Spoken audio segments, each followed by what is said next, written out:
makosa yetu ndio yametugharimu. Kwa hiyo nalikubali hilo, nalibeba hilo kama ndio mwalimu mwenye dhamana ya timu. Mchezo dakika 90 kupoteza tena wa ugenini na matokeo haya, kwanza nini kimesababisha matokeo haya? Kwanza awali yote tunamshukuru Mwenyezi Mungu, alhamdulillah. Shukuru kwa jambo lolote ile zuri, kubwa, dogo, lazima ushukuru. Umepoteza mchezo zuri. Tumepoteza mchezo sisi wa leo. Inauma, inagusa. Mchezo wa mpira, mchezo wa makosa. Utaona makosa yote tuliyofanya sisi ya kurudia ndio concede goals. Kwa hiyo utaona kabisa kwamba inagusa sana. Makosa yetu ndio yametugharimu. Kwa hiyo nalikubali hilo, nalibeba hilo kama ndio mwalimu mwenye dhamana ya timu. Naibeba hilo. Tuenda kukaa na vijana tuone nini cha kufanya, kwa sababu ukiona mechi tuliyocheza, game plan yetu ilikuwa nzuri sana, lakini makosa ya mtu mmoja mmoja ndio yametupelekea sisi kupoteza hicho.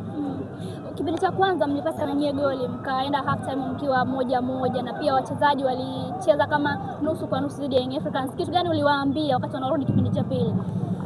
Kitu ambacho niliwaambia, mnapocheza na timu ambao wachezaji wao wengi wana ubora, wenye quality, mkifanya makosa ya kurudia atatuadhibu.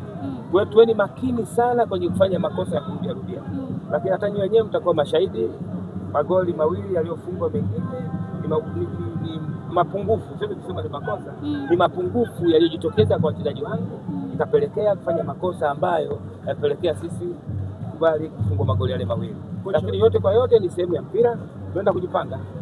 Kwa mechi 15 bila kushinda. Naam. Na pressure ina gani kwa nafasi maana inashuka sasa kwenda nafasi ya 13? Ni kweli pressure hiyo inakuwa ni kubwa, kwa sababu timu inahitaji matokeo, na kama ipate matokeo, mtu wa kwanza kuulizwa ni mwalimu.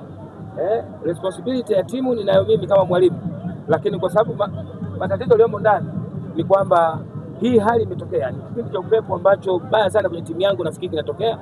Kikubwa ni kwenda kufanya utulivu tu na vijana wangu na kukaa nao kuona tunafanya nini katika mechi zilizobaki kuhakikisha kwamba tuna survive kwenye ligi. Shukrani coach. Asante sana, mbarikiwe sana. Asalamu alaykum.